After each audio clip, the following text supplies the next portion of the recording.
So it looks like Elon Musk will be leaving DOGE in the not too distant future. Unfortunately, about 40% of this sad country still believes that he is helping us. I swear if this Muppet told conservatives that government officials are spending too much time wiping their butts, they'd be rioting in the streets calling for the removal of toilet paper from the Capitol. So I feel compelled to make a video showing how Musk's DOGE cuts have saved us literally nothing. All in the name of efficiency, which he clearly does not care about. The original stated goal was to cut $1 trillion in government waste from the budget by the end of the fiscal year in September. DOGE is claiming that they've saved about $140 billion, which means they're already well behind schedule. And in their wake, they're leaving chaos, ruined lives, and massive instability that could lead us straight into a recession. Yeah! Let's get down to brass tacks. This $140 billion is bullshit, and they know it. From errors marking $8 million in savings as $8 billion to inflating federal contract cancellation savings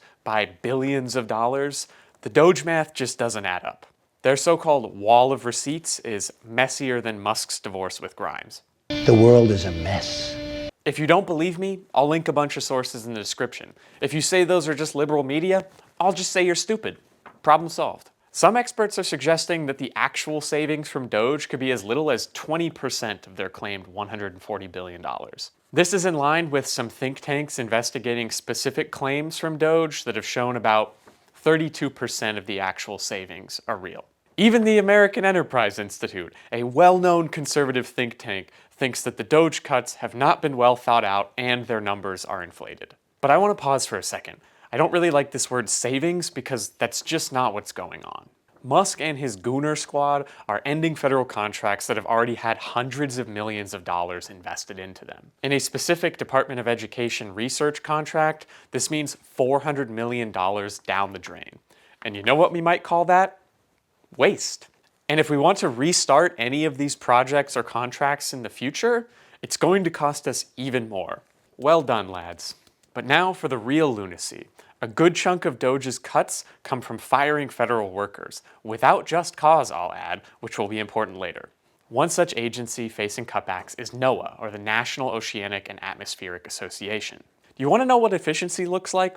How about saving Americans $73 for every $1 spent? That's exactly what the National Weather Service does, which is a part of NOAA. But by all means, let's screw with an agency that's running perfectly fine and send hundreds of thousands of workers barreling into the labor market. Because, you know, spiking unemployment has only ever done wonders for the economy. But of course, with all the immigrants we're deporting, there will be tons of jobs. Nope, Florida already has it covered. They're peeling back child labor laws so that 13-year-olds can work the night shift during the school week. Boom! Efficiency! Seriously, like, how does anybody support this shit anymore? Like, I don't know how you can take yourself seriously as a Republican. Now, given the unlawful nature of many of these layoffs, judges have halted the cuts in certain instances, reinstating upwards of tens of thousands of workers. In the chaos of Trump trying to force these cuts through, though, many of these workers have been put on administrative leave. In other words, they are getting paid, but they are not working. Now, that's just good business. Here's another fun one. Planning a grand vacation to a national park with your family this summer? Well, you might want to reconsider because Trump and Musk have left us holding the bag. What's in the bag, you ask? 9,000 pounds of human waste. That's right, many of our national parks will have little or no staff and be basically inoperable, including the bathroom. And there you go, your hot girl summer is about to get real stinky. On top of everything, if we ever want to hire these people back to our federal workforce, we now have to deal with a bunch of hiring costs. Plus, we just shrank our pool of good qualified applicants because the idea of a stable government job has more shit all over it than our national park bathrooms. Thanks, guys! All of this stuff is why I roll my eyes when people talk about Elon Musk running the government like a business or Trump being a good businessman, which he's not, if you ever want to look into it. You would have to be stupid to run the government like a business. They are not the same thing. Conservatives like to say that the Postal Service is not profitable.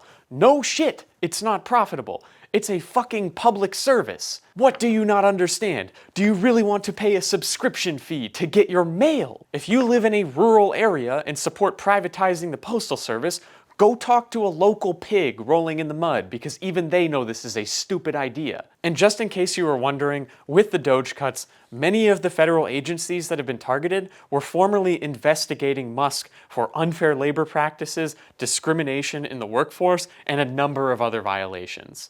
People can call for efficiency all they want, but why not look at our horrible healthcare system, or at our Department of Defense, which cannot pass an audit? We don't even know where the money that we're putting in there is going. Like, why is this what we're doing? DOGE is not about efficiency. It's about some idiot having a field day with power, saving his own ass, and then getting out before shit hits the fan. So I ask this, please, Mr. Musk, for the love of God, build a goddamn rocket that doesn't blow up and take a joyride off this fucking planet.